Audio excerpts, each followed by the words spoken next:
There are multiple reasons why refugees in countries like Jordan, Lebanon, and Turkey are not returning back to Syria. Many of them are not returning back partly because they're part of insurgency. They're afraid of reprisals from Assad's regime, and partly because the situation in Syria is economically unstable and unbearable for years to come, maybe decades to come. The country is destroyed, ravished by the war, and also unilateral US sanctions are playing part in that. Unilateral sanctions by the US are a well-known mechanism of pressuring countries that the US administrations label as rogue states, axis of evil, etc. We saw this in Venezuela, in former Yugoslavia, in Iran, Cuba, and of course in Syria.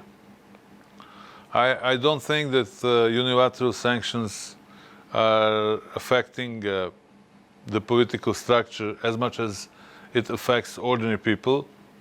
Ordinary people are the biggest losers of unilateral sanctions. They cannot start economy. They cannot get medication for chronic diseases. They can't enjoy medical services at hospitals because of the lack of different medicaments.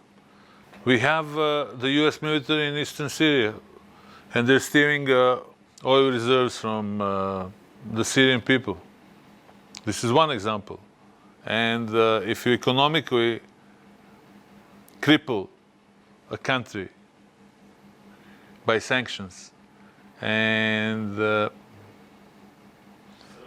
enable all kinds of grey economy to flourish, it will directly affect the living standard of most of citizens.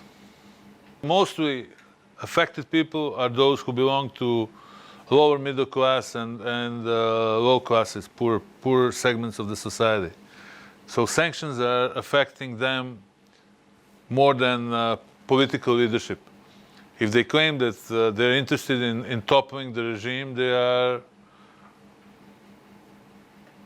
lying. They're not telling the truth. They want to collectively punish the whole population by imposing indiscriminated sanctions against the most fragile segments of any society.